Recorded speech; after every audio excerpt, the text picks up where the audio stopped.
Welcome to Women Mastering Midlife, where we dive deep into the rich complexities of womanhood in our middle years. I'm your host, Victoria Byrd, a pharmacist, certified women's health coach, and your guide on this transformative journey. Whether you're navigating perimenopause, thriving in menopause, or mastering midlife's many transitions, this is your weekly dose of expert guidance, compassionate support, and a judgment-free space to explore it all. Here, we're empowering women to master midlife on their terms, reclaiming our health, our happiness, and our power. Together, we'll rewrite the narrative around this remarkable stage of life, from something to dread into a beautiful, bold transition. I'm so glad you're here.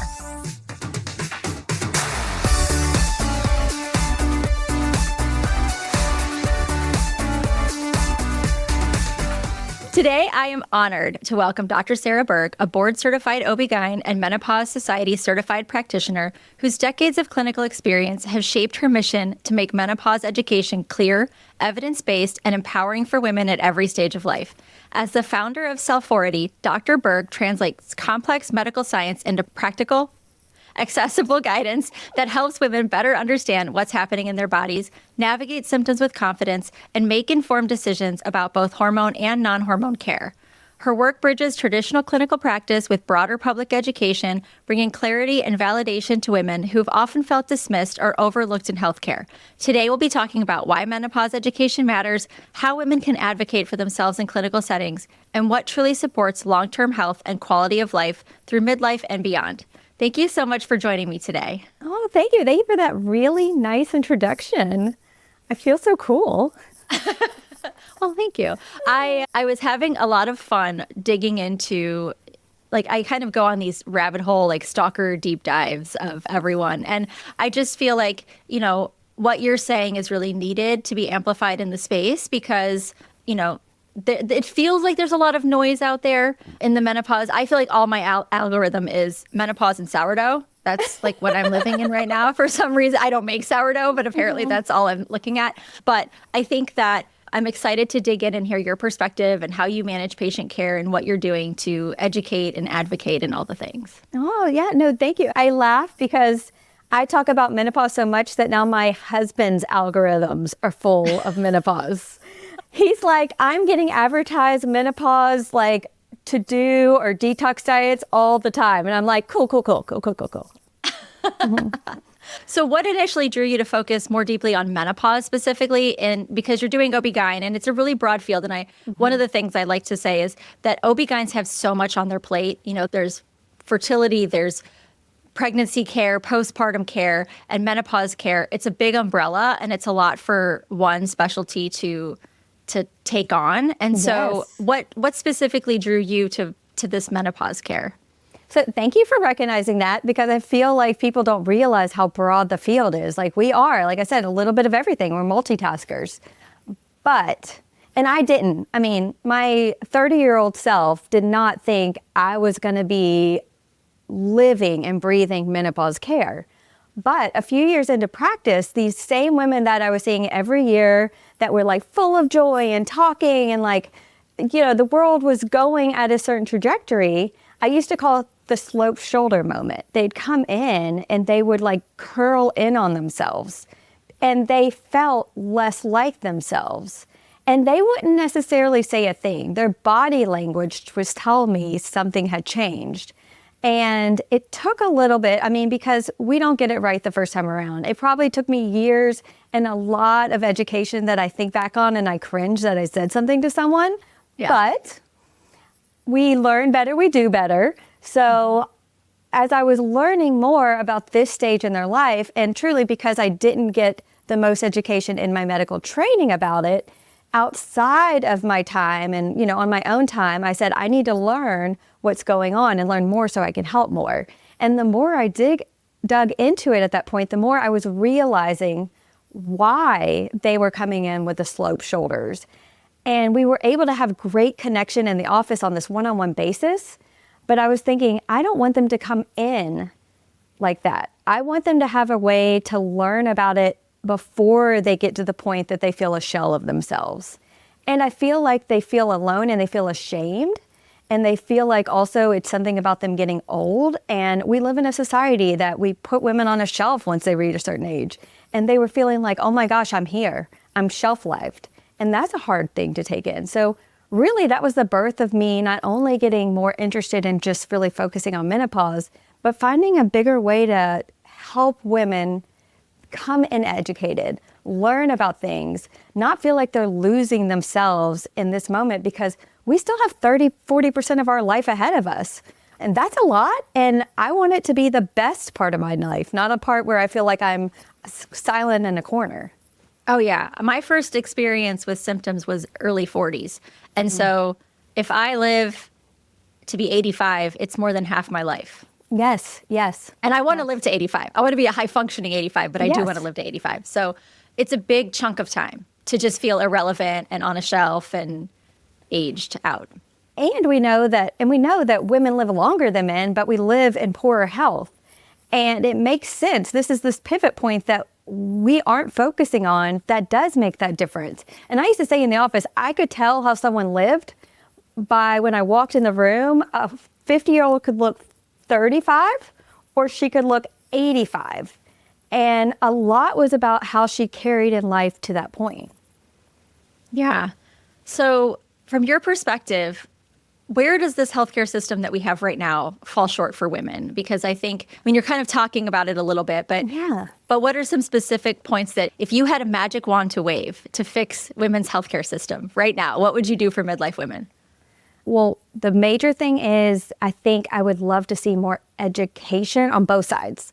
So it is not their fault. Physicians, we really do. We go into healthcare to care and we want to help, but we haven't always been set up to do the best for women. And a big part of that is that menopause education and education on women after a certain point isn't even really in the curriculum, much less a major part of it, even in women's health. So first of all, I would like the education to be a part of the entire medical education system. And that's not just doctors, that is therapists, that is social work, that is your nursing. I want everyone to have at least a basic understanding of what's going on in the body at that point, because every woman that lives to a certain age is going to go through this. So this isn't niche, this is just being able to care for women. And then I want to take a look at how we really do, it's great.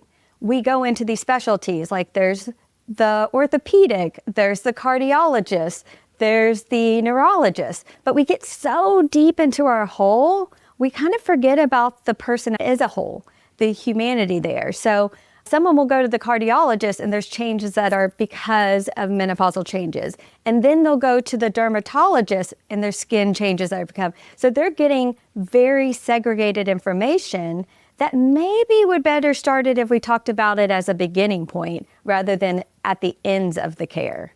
And so reminding people that's just part of taking care of women in their 40s and beyond.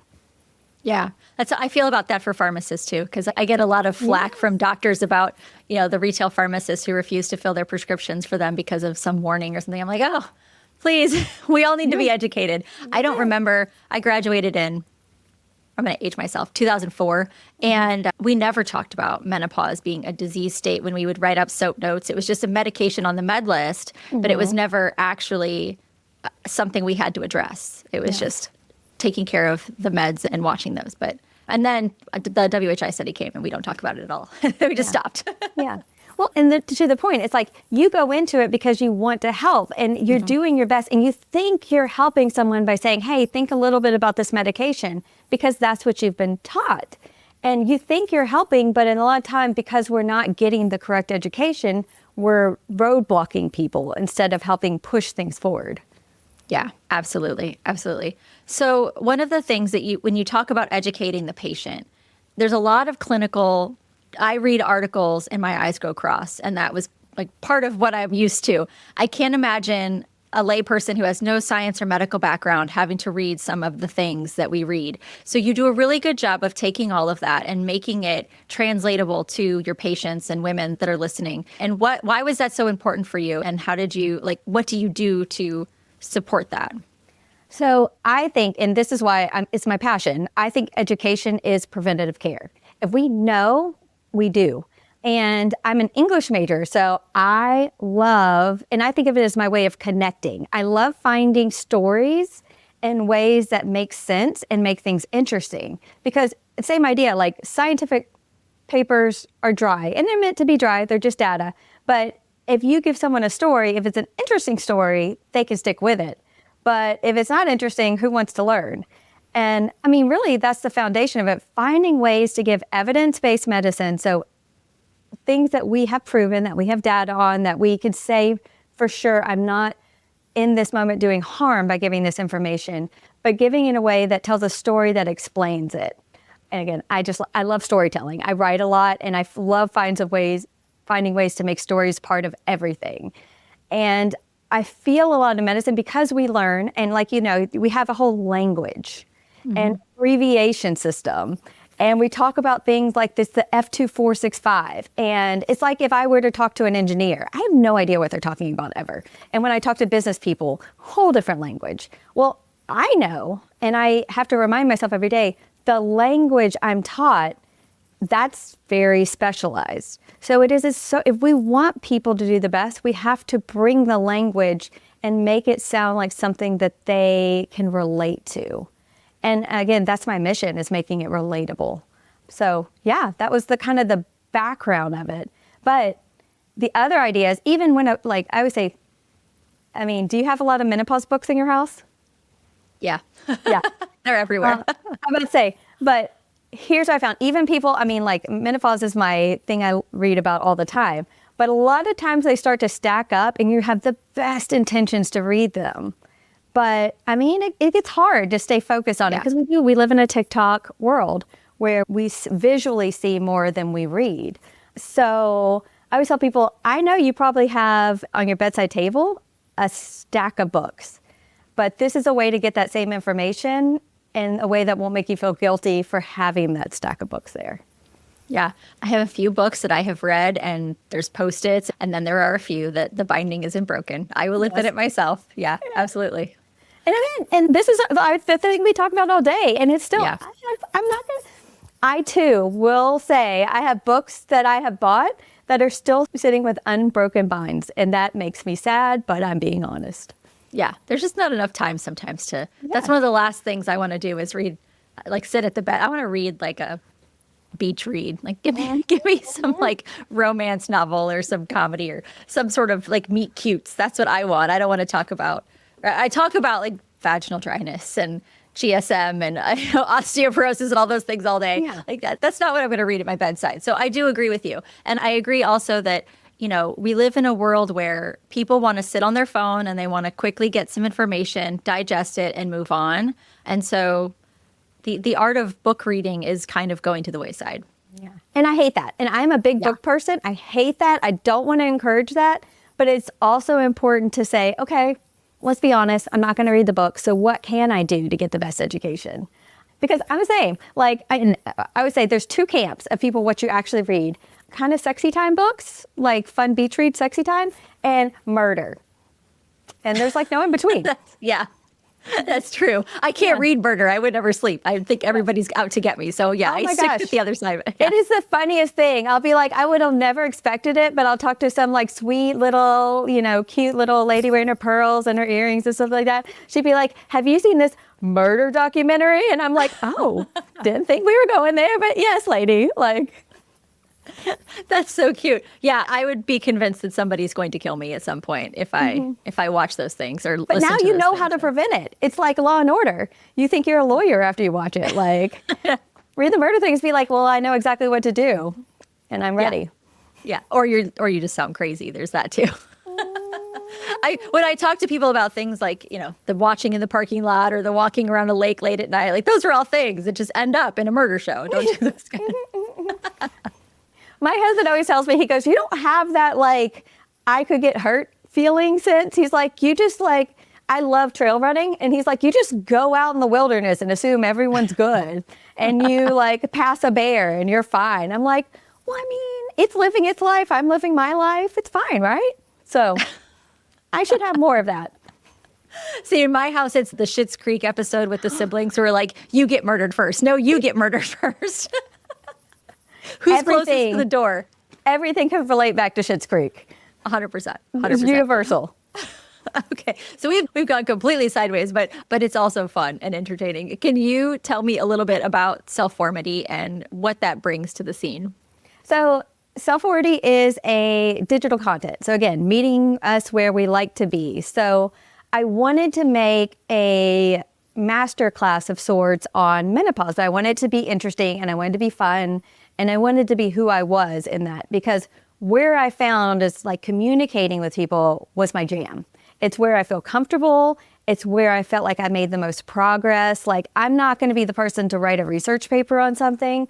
I wish I had the brain to go do the research on it, but can I take that information and bring it to someone and try to find it where they're like, oh, that's a good story and I could definitely relate like that and I could tell my sister about it, and to empower them to feel like they should be able to go out and explain and express because they feel less alone in what they're going through.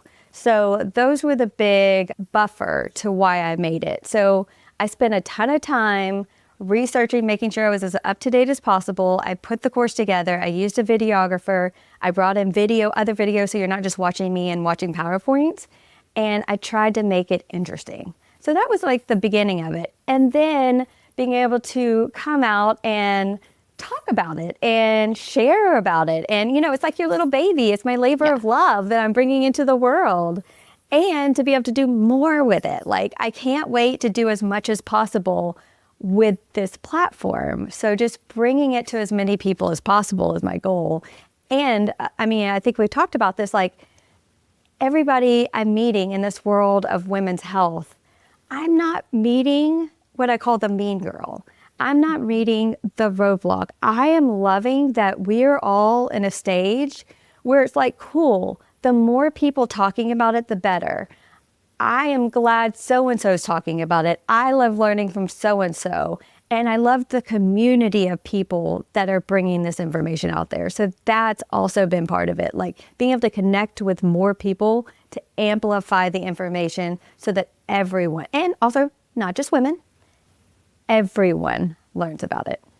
Yeah. I had Dr. Jordan Amont on this show, and I think it came out this last week. And he's the first man that's been on Women Mastering Midlife, but he's a male OB-GYN. And so I was like, I want your perspective. And he comes at it with such empathy. Like he can never understand what a woman's going through, but he listens. He wants to take what the person in front of him is saying, not just guidelines and algorithms. So there are wonderful male physicians and care providers out there who do want to be in this space and listen to women. It is a thing. There's some man hating that goes on every once in a while, and I make jokes about it too, but there are some great ones. Well, and that's it. I feel like I want to take the glass half full perspective and say, again, we can't say everyone. Again, nothing's universal. But I feel if we could get more people educated, men included, then there'd be a lot more empathy globally about what's going on, because they have no understanding. They have not been given this information, and there's barriers for them to get this information. So if we can expound and give everyone information on women's health, because it's over 50% of the population, they should know it is important, just like we know about what's going on with them. It would help everyone feel in a better spot. Yeah, absolutely. So when women come to you, a lot of times they'll have multiple symptoms overlapping: sleep issues, mood changes, weight shifts, brain fog, joint pain, all the things, right? How do you help patients prioritize what to address first without becoming overwhelmed? Well, I think first is taking the time, listen, letting them know that they're not alone and that this is a list I get often. I call it the laundry list. And I usually say, if we're going to start with a rock in this pile of rocks, sleep is the rock I like to start with first, because a lot of the downhill of not sleeping, and it connects to so many of the symptoms, it could help a lot of them inadvertently. And then knowing that each rock may take a visit and each rock deserves its own time. And we all know doctors only get like 10 or 15 minutes with their patients, so we're not going to fix everything in one visit. And thinking you're important enough to go to multiple visits to get the best health and to be able to have that back and forth of what's working and what's not. And a small caveat here, one thing that I think is important and misrepresented a lot is information about hormone therapy. So a lot of women want the rocks fixed. They know it's related to midlife and mid-care, but because so much misinformation is out there, they're scared to even consider hormone therapy as an option. And it's not for everyone and it's not a fix-all, but I hate it for them that there's so much resistance, because a lot of times with a good candidate, hormone therapy can fix a lot of the rock problems and wipe it out in one sweep and maybe bring them back to feeling like themselves a little quicker. But again, completely okay if that's not for them, but just having that conversation is an important part of it. Yeah, I'm hoping that since especially the FDA lifted the black box on estrogen, it's helping to increase the number of conversations that are being had around the safety and efficacy of hormone therapy. And you're right, it isn't for everyone. And some people, I've talked to women who are like, nope, not for me, not going to do it. And I understand that and I appreciate that. But I want to also know, why is it not for you? Like, is it because of misinformation, or is it because you've read the books and you still don't feel like it's something you want to try? Yeah. And it's for a lot of people, it's who screamed loudest. So for a very long time, one study screamed very loud and it turned a lot of people off. And they also heard that from the generation behind them. And so they're coming in with this noise in their ear. And even if they maybe think about doing that, think about hormone therapy, then they bring that prescription home. They talk to one, two people, and everything that happened in the office visit is out the door, because so many people will tell them, I can't believe you're thinking of doing that. Do you want to have breast cancer? Do you want this and this? Like, my doctor would never do that for me. Does she really care about you? And that's hard, because then even if you came in with the best intentions, I think it's only like 30% of people that actually take the prescription for hormone therapy will fill the prescription. So there's like roadblocks on the other side as well. Wow. Yeah. I've not heard that before. That's crazy. Yeah. And that's the thing. It's even the prescription in the door. I used to tell people, it's like, go get this and start it before you talk to anyone about it. Like, our conversation, have a couple days, have your own data points, and then you can tell people. Because it's really hard once you have the shaming that can go outside in the world telling you what a bad decision you're making. Yeah.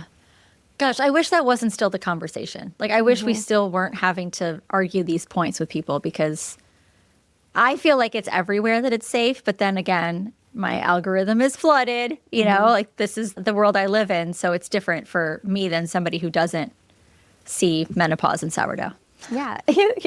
Or gardening. That's another big one. Yeah. For me, it's running. Like, it's like they joke that there's certain in the 40-year-old category of, like, your algorithm is telling you you're not going to run a marathon, you're going to cook sourdough, you're going to garden, and you're going to learn everything about menopause. Like, we all have to have at least 2 of those in our algorithm. Yeah. Well, I've met mine. I'm not running. Like, unless a bear is chasing me, or I'm in a murder or I'm in my own crime story, I need to run away. That's the only time you're catching me running. Well, that's why I'm listening to murder, so I have to run. Yeah, you're fine. You're totally fine. If you're listening to this podcast because you're trying to make sense of perimenopause or menopause, the symptoms, the medications, the supplements, the advice that never quite lines up, this is for you. My one-on-one work is different because I don't just coach from the lifestyle side or advise from the medication side. I do both.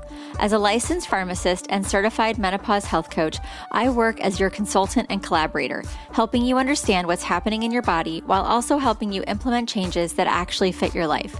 We look at your medications, hormone therapy options, supplements, labs when appropriate, sleep, stress, nutrition, and movement, not as separate silos, but as a connected system.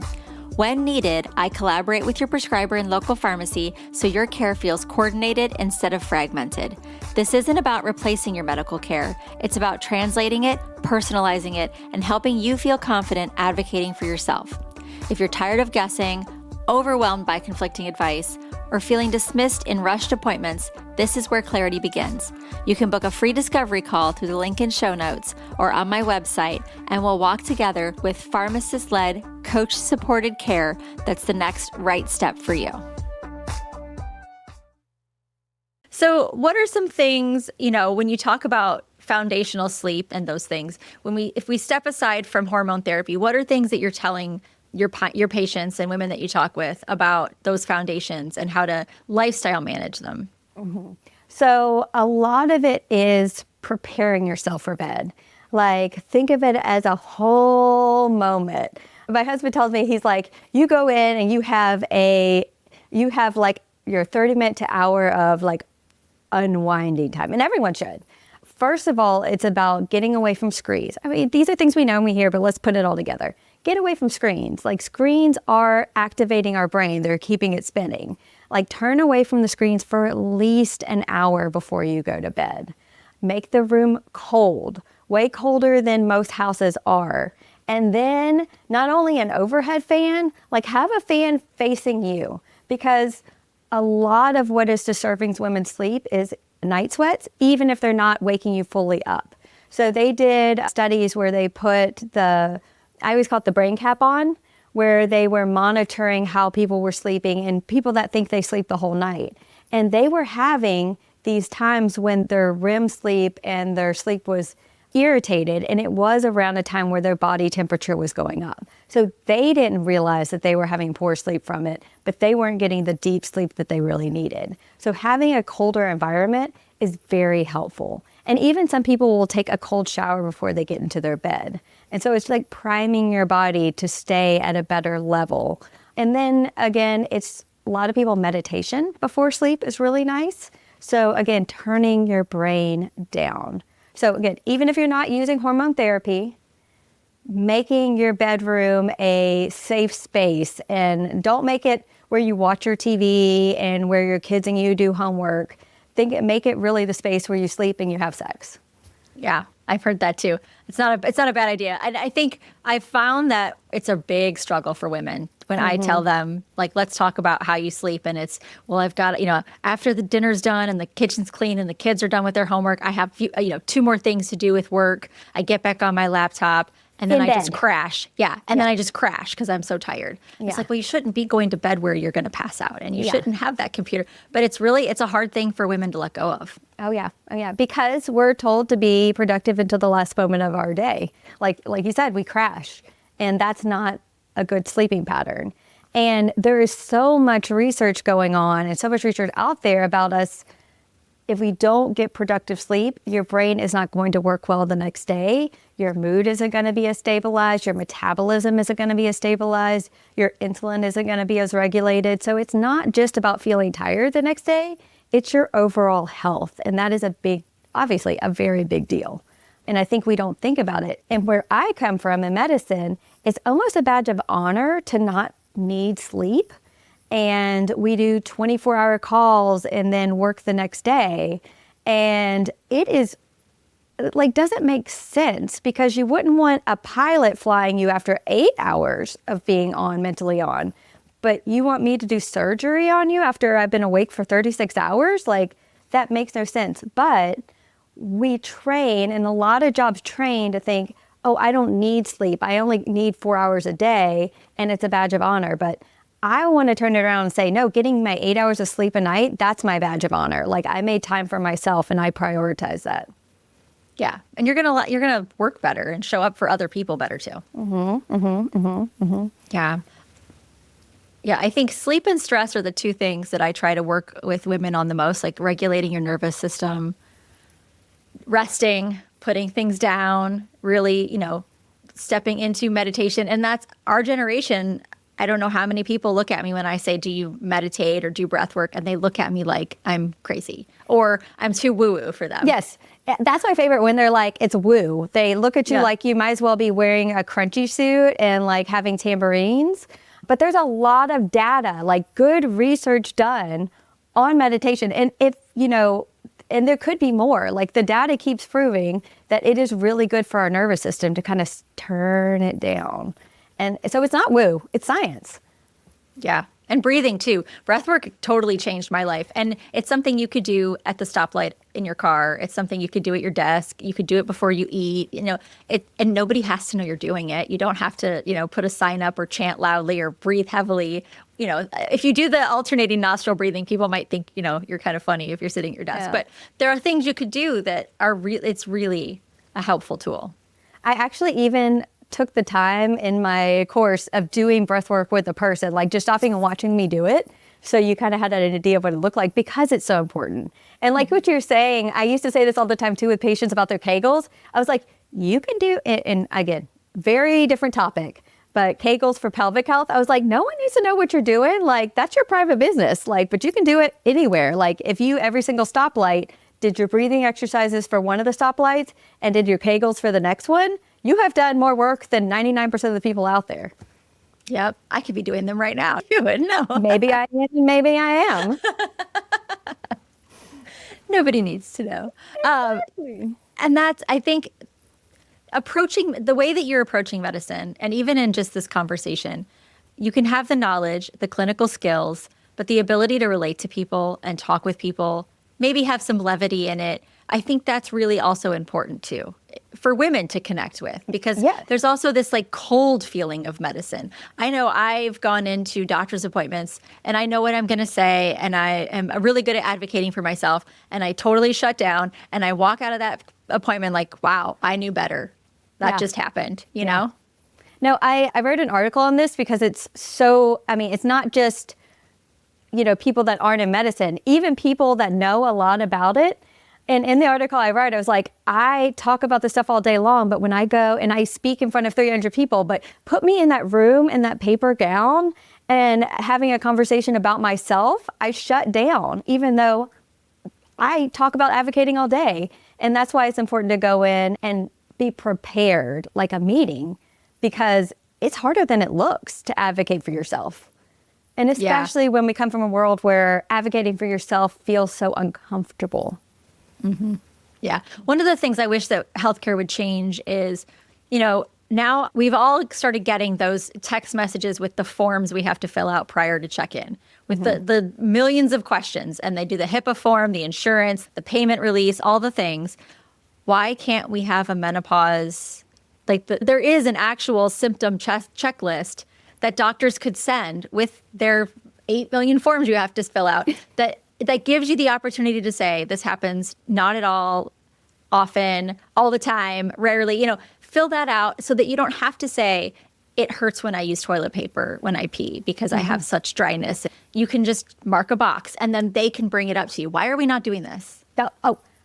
We should. And did you hear about the NIH in the UK doing it? I'm really jealous of the UK and their women's healthcare. It gets me, don't get me started. I have too many people I know in the UK that tell me what they're doing over there. I'm like, stop. It's not fair. As soon as I heard that, I was like, genius. Like just the idea that at 40 years old and beyond, you go into your general yearly check-in and it's required to have those questions answered. Like it's the exact same idea. It's a checklist, and it makes it so much easier because also it triggers your mind like, oh, I need to talk about that. And so even if you don't bring it up, they've got the checklist that they are responsible for covering in the appointment.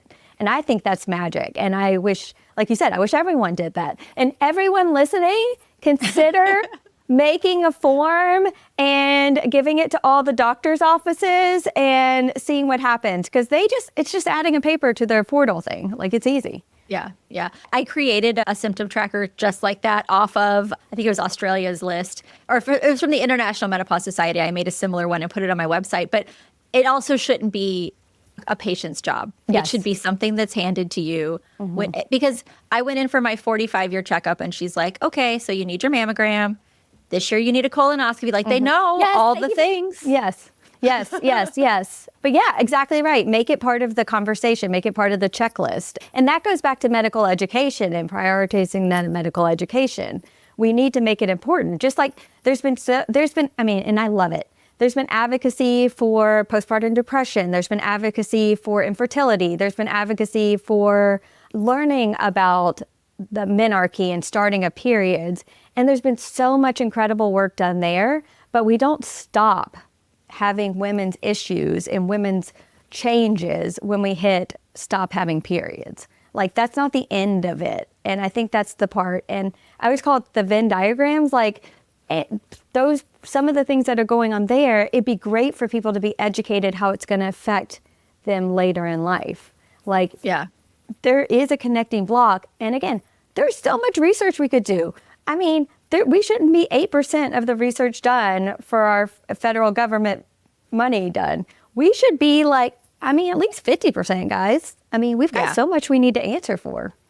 I know. Well, and add sexual wellness and sexual health and function to that checklist, because a woman's not going to go to her doctor and talk about how it hurts to have sex and she doesn't want to do it anymore and it's affecting her relationship. If you put it on a check sheet as like, oh, this is a clinical issue, I'm going to mark it, see if they say anything. I mean, they should, but yes. I think that's also important too, because I hope maybe it's because I did a sexual wellness series a few months back and I had like 7 or 8 specialists come on just to talk about sexual wellness. And by the end of it, I was like, women's pleasure and women's comfort and sex and reaching orgasm is actually like, it's physical therapy for your vulva. It should be happening. So why are we not discussing it in our clinical visits? Yes. I'm sorry. That's a hill I'm going to die on now. No. I used to all the time feel like, because people feel uncomfortable talking about sex, especially even in a gynecology appointment where this is what it's supposed to be about, all your female health issues, I would be in the exam physically looking at them. I could see changes. It wasn't just their feelings of changes. I could see changes. And then you bring it up and they're like, oh, I didn't know I could talk to you about that. And you're like, I mean, that's hard, because it's like they didn't even think they don't know where to bring it. And that's sad. And that's hard for me to hear. They don't feel like they have any place to bring that information. Yeah.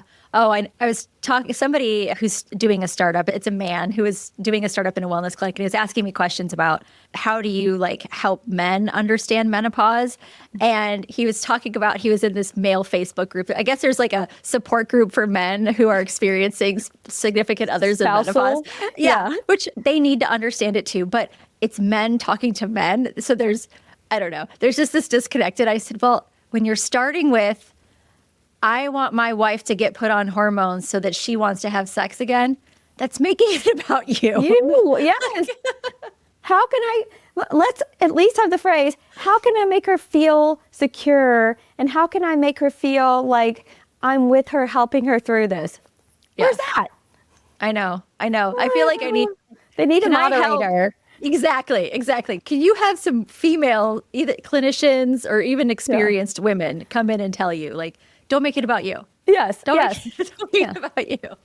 Oh my gosh. It's my so wife funny. doesn't want to have sex with me and I'm sad. And there's so many things behind that. And I think that conversation needs to be had too. We need to help men experience this too.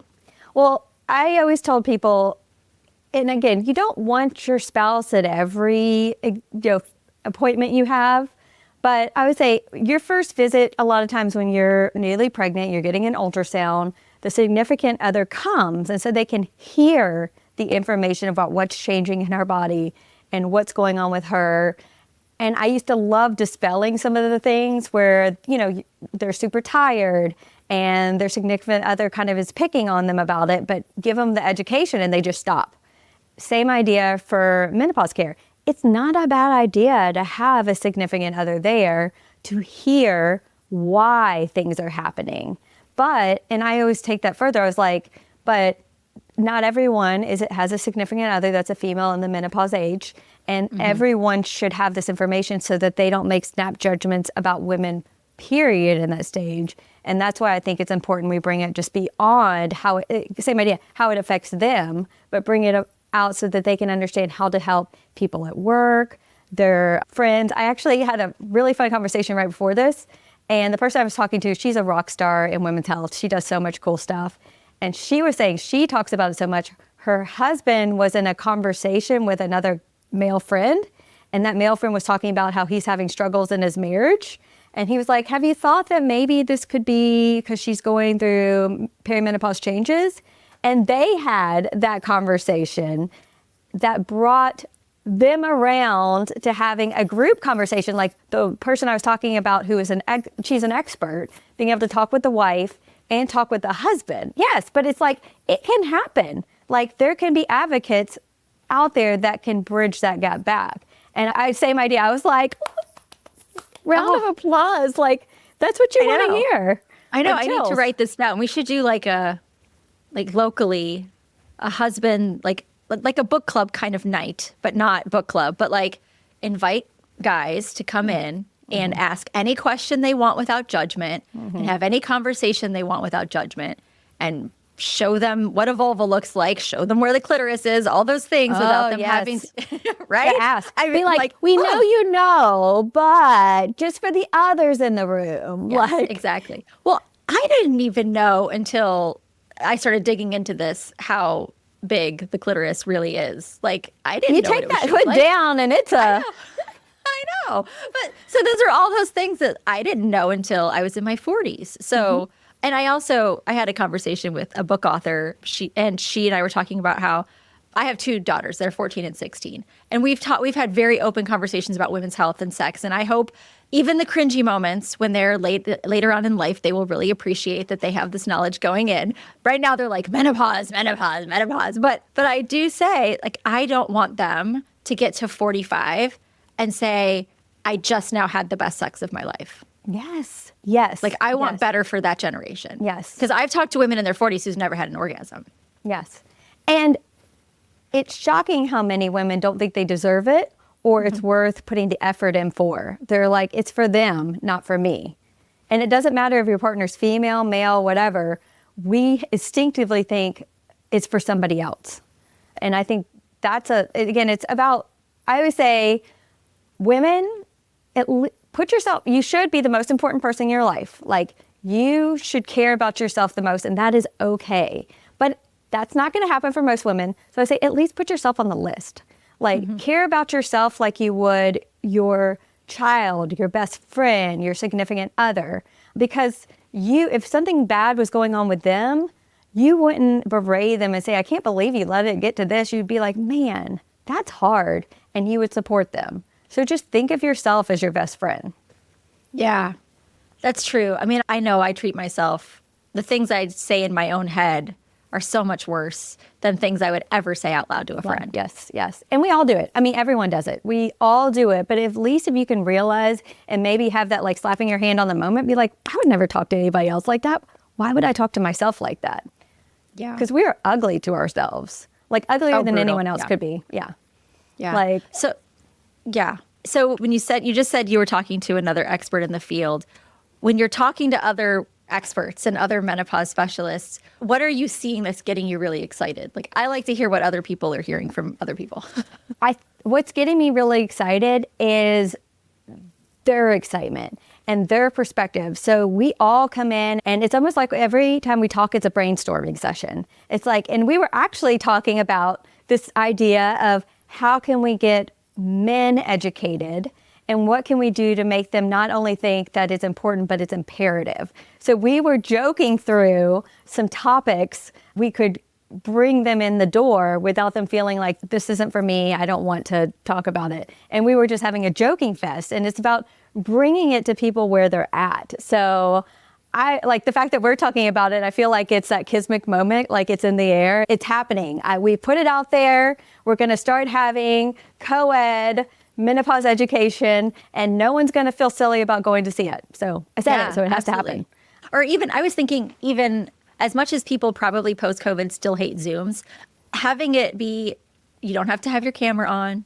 You don't have to have your microphone on. You can type some questions in the chat box. You can make up a name for yourself if you don't want to, if you don't want to act like you don't know the woman's body or, you're intimidated or embarrassed. But I think inviting that conversation is probably the next step, because I think it's also going to change how men in medicine. I mean, if men in medicine might be married to a woman, and I think they should understand what's going on because it's going to affect their house too. Yes. I've seen a lot of legislative change, and when you talk with the people that really advocated for it, it usually is that idea, because sadly, most of the legislators are male. And so it's usually when they had an experience with their significant other, and then somehow some education was brought to them, they had that aha moment, which led to the legislative change. Like, I know I'm from Louisiana, I know that's what happened in Louisiana, and I applaud that. Like, a wife had a very significant menopause. She was having a lot of problems. It's different for everyone, but she felt alone and she didn't understand, and he wanted to support her. And so when he learned about this, he brought that to everyone. And I thought that was great.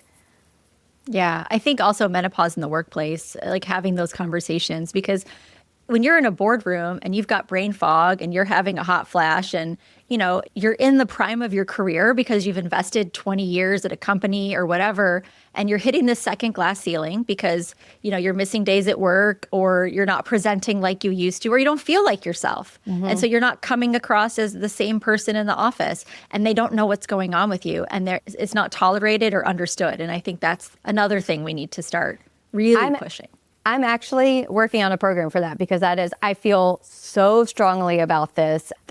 And we keep on having reports come out telling us this, but they're just reports that like land, and it's like a news source for a day or two, and then it just falls under.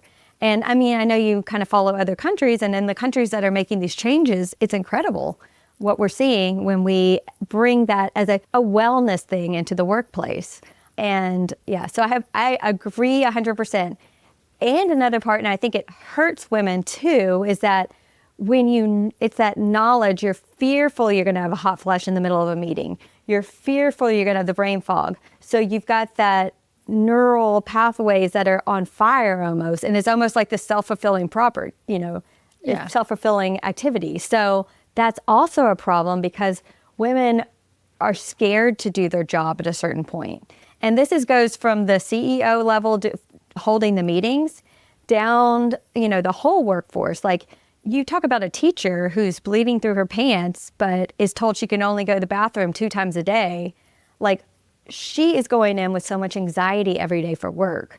A nurse could be in the middle of doing a major procedure on a patient at the bedside, and she has a neural moment and can't remember the name of the medication she needs to call for.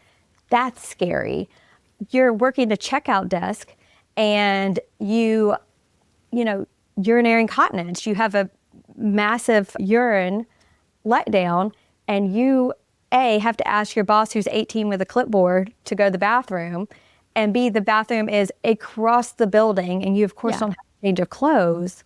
Like, all that affects if you're going to keep coming in. So, yeah, obviously I care about this. I'm going on a soapbox. No, I love the soapbox, because I think, so I was talking with, last summer, I was talking with the creator of the Menovest in the UK.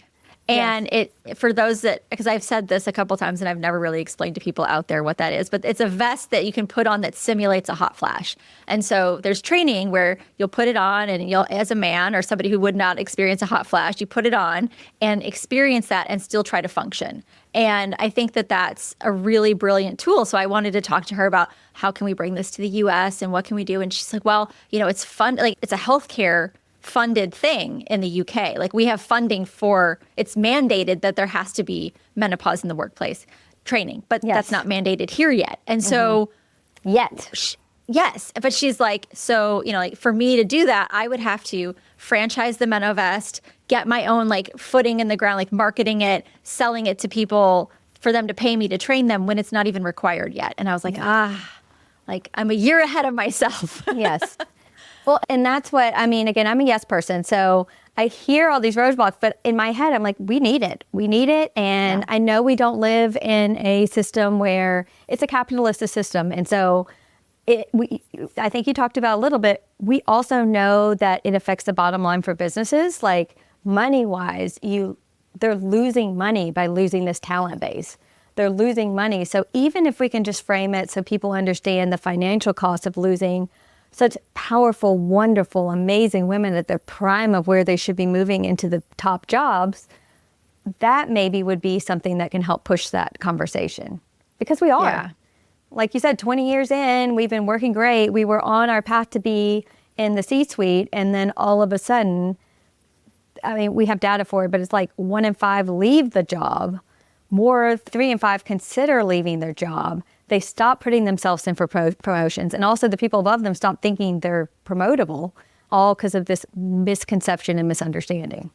Yeah, which then leads to perpetuating ageism and sexism in hiring, too. Mm-hmm. Like, yes, because why put a 50-year-old female in a new job when they could have all this menopause stuff going on? Yeah, and it's not, and that's the other thing. I feel like it keeps presenting in those places as a negative. And I think we put a lot of verbiage and language into outside of the echo chamber that knows that we're at the prime of our life. But people outside hear menopause and there's a lot of negative connotation. And that's I think something I would love to see work done on, because how we present this time in our life and the language we use around it really affects how people see ourselves, but also other people see us. And other cultures use language around menopause that puts them in the women of wisdom stage. Like the words are women, that's when they become the heads of their communities. And that's when people go to them for information. Or other communities use transition words. This is just a transition, rejuvenation to the next stage. And that's why I feel like I use more language around transition, menopause transition, rather than just saying menopause, because this is just a transition state. We are not done. We are not at a stop, an end. And if we could try to reframe culturally the language we use, I think that would make important changes too, because what we put out there with our words affects how people see us. Yeah. Oh, and I think, the wisdom of experience is there, but also I feel like there's an untapped creativity that starts to come out in women at this stage. And, like we said, multitasking, thinking outside the box, these are all things that we are already good at. But I think that for the workplace, they're really missing the mark on letting women step out of roles and not hiring them for roles. Yeah. I think it's something like the companies that have in leadership women versus companies that have no women in leadership. There's a 30% difference in how those companies do in the workplace, like what financially they do. So it's not just, I think we'll do better. It is a research fact that companies will do better if we can keep women accelerating through the workplace. Yeah. So there's your bottom line. It's always about the bottom line. So come on. Make money off of us. We want to be there. Exactly. So when you're talking about one of the things I really wanted to get into, it's kind of, I'm going all over the place with this today. But I do want to talk about, when you're building your educational platform and it's outside of traditional practice, like what have been the challenges that you've seen and what have been the surprises that you've seen in it? Because I think there are people that have these great ideas of things they want to put out in the world, and it's really hard to get that idea to fruition in a way that makes sense. Yeah. I mean, it's a great question, because it's not easy, when you start something new outside of your knowledge where you feel comfortable, getting out of your comfort zone is hard. The things that have make it land for me every day is how emotional it's been for seeing what I put out there, bringing emotions back to me. How many people literally cry when they felt seen by what's out there. And I mean, it's why I do this. It's why I put myself out there. Like, no one wants to be on screen, but if that's the way we can get that information, I will do screens. I will be here because I want to bridge that gap for people so they can feel seen and heard. But I'm a science person, and it was learning business and technology and really learning how competitive clicking is and Insta information. And not that I don't want to do that. I love putting little short information bits on there, but the person out there, that's a lot on them to figure out what is real evidence-based information and what is just something that they know someone will click on, and how to break through that. And so it's a learning experience, and it's evolving, and I'm learning as I go, but I have never been more excited about work than I am right now. And I say that every day. I feel like I'm finally on the path that, like you said, like 40-year-old self, I have confidence in what I'm doing. I know that I can do this, and I know I can bring information to women, and I'm not gonna make excuses. Like, I can do this, so I am going to do this, and I'm gonna keep doing it because women need it. Absolutely. That's a perfect note to end on. So thank you so much. Thank you for this conversation. Thank you for your time. I've been really excited to get to know you a little bit more and have this conversation. And I look forward to continuing it. I think Yes. we need to set up a future, like get meno educated and, get the workplace situated and get legislation on board. And yeah, Oh, yeah. Yeah. We could talk all day. I know, right? Well, and one of the things, I was in the shower today and I was thinking about, as a pharmacist, we could consult and offer medication therapy management. We can offer chronic care management, and we can offer remote physiologic management. So like part of our job could be sitting in between your doctor's appointments, talking with the patient on a telehealth about how they're eating, how they're sleeping, are they using their glucose monitors, what their their A1C looks like, all those things. But menopause isn't considered chronic care management because it's not a disease state that you'll have for 12 months or more. And I was like, how do we get Medicare to approve menopause as chronic care management? Because I would be, sign me up. That would be my perfect job, would be to be able to communicate that information. But it's not a billable service if it's not diabetes, hypertension, COPD. They might cover osteoporosis. And I know a lot of women with menopause have those issues, but sometimes it's just simple hormone management. Yeah. And so I was like, how do we get the government to approve menopause? And we know menopause is the pivot point for all those issues. And as we fund more, we're learning more about the connectivity. And that's why what is so important to me is knowing how to care for ourselves when we're 30s, 40s, 50s will change how you live your life in your 70s and 80s when the problems show up, but they've really been percolating this whole time. They've been simmering until they come to the surface. So yes, all care should be considered preventative care. And this is a stage of preventative care. Yes. But how do we get people to agree?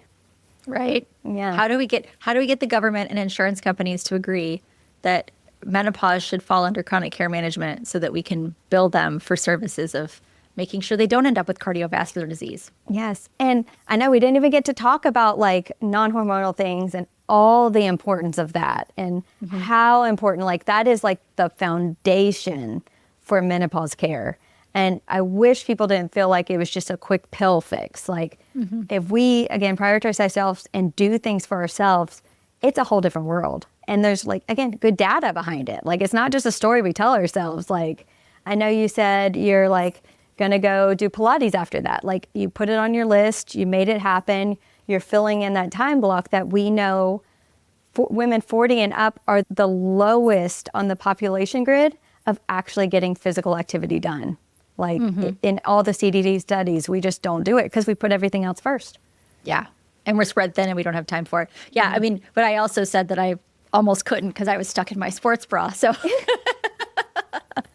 but we also talked about how we're going to fix that too. Yes. I know. All the brainstorming we could do to come up with ways to save the world, right? I know. I'm telling you, just get 10 women in a room together, lock the doors besides bathrooms, and let us go to town. We can fix some things. We could. The ideas are flowing. Right? I know. And this is the first time we've had a conversation. It's not like we've talked ever before. This is our very first conversation. Look at all the things we've come up with. I know. Things we need to do to fix everything. I know. 2 or 3 conversations down, we're gonna have it all fixed. Yeah. We just need to get the government to give us some grants and fund everything. Come on, government. I know. Well, the UK is doing it. We are always 2 years behind the UK. 2-3 years, always. And I think the problem is, obviously, they haven't been doing it long enough for us to be able to see the end product. And everybody wants an end product. They want to say, give me the data of what it's going to show, even though we can see the changes. It's not hidden. Yeah. It's fabulous. But we need a number point or a data point. And we're not going to have that for 5 to 10 years. And so, but I don't want to wait 5 to 10 years to make changes that are going to make our lives better. Yeah. I want to do it now. I know. And also for the women that are in nursing homes having UTIs and all the things. I know. Yeah. Sorry if you're shaking your head here we go. What? I just need to say more. I'm trying to shut it down. No, but there's just so many things. I love it. Yeah. But that's another thing that frustrates me beyond. I had a grandma in a nursing home for a really long time, and I saw they're things that could have been preventable. And yeah. And again, it's the idea, once we hit a certain point in our lives, it's almost like you're disappearing, forgotten. I mean, and you don't forget about your grandmother. You go in and see her, and you see that the lack of care and esteem given to her is changing the trajectory of the end of her life. That's the end of who she is outside of her body. And that's so hard. Those should be, and again, other cultures, those are when we give them the most, we do the most, we consider them and those are the cultures where when people live in their best health for the longest time. Yeah. Yeah. And she was a nurse back in her heyday. And then I still remember in 8th grade, we were staying with them for a bit of time. And she always, like, whenever she got grumpy, it was like, oh, time to change my patch. So she was on hormone therapy before WHI. And then, and after a certain point, they take you off of it because they think you shouldn't be on it after, a certain age. And it's just, I know, so many things. Yeah. And it's hard because she's a nurse, and also probably the time frame when she was caring. And it's the doctor knows all at that point. Like, whatever they said was the right thing. And I do love that we've evolved out of the idea that the physician knows all, because no one knows you better than yourself. So you should always be number one and bringing information to them that can help fix things. But I used to hear stories of women that they wouldn't bring information that would counter what the doctor said because the doctor knows better and they didn't want to disrupt or upset them. Yeah. And we're learning from these women, these wise women on many other things, but it's also unlearning how we have those relationships that's important as well. Because you've been in your own body. Yeah. Yeah, no. And I tell women all the time, you've been in your body for like 4 decades. Mm-hmm. Nobody else knows your body better than you. Yeah. So.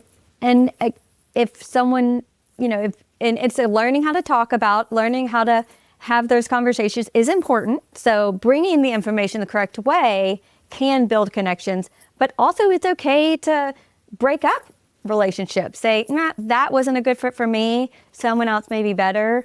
You don't have to stick with the first person that you use as a physician, and that's okay. I got broken up with, people didn't like, I like to talk, shocking. And people didn't necessarily, they wanted to get in and get out and get going. And that wasn't my style. So they would find someone else that was faster. And then I had patients come to me because they wanted to have a more in-depth conversation. We all have our way of doing things. It's just finding the right fit. Yeah, absolutely. So, okay, women, go out there and find the right fit. Mm-hmm. Advocate for yourself. And we'll talk more on these ideas of how we can make menopause better for men, better for the workplace, better for chronic care, all the things. The government, everything. We're fixing it all. Yes. Yeah, we're fixing it all. Next time. Next time. Next time. Tune back in. Yes. Next time. Part 2. Thank you so much for coming on. And again, it was such a pleasure getting to know you. Same. I've really enjoyed this talk. It's been a lot of fun. Thank you for listening to this episode of Women Mastering Midlife. If something you heard today resonated, I'd be so grateful if you'd share it with a friend who might need a little extra support on her midlife journey. Remember, small changes can make a big difference, and you don't have to navigate this transition alone. We will be back next week with more expert guidance and compassionate conversations to help empower you to master midlife on your terms. Until then, you can find us on Instagram at Women Mastering Midlife, or come connect with me directly at Miss Victoria Byrd. And you're looking for deeper connection and support, be sure to join us in the Women Mastering Midlife community. We'd love to continue the conversation with you there. If you've enjoyed this episode, please rate and review this podcast. It helps us reach more amazing women mastering midlife just like you. You'll find all the links from today's episode and ways to connect in the show notes below. See you next time.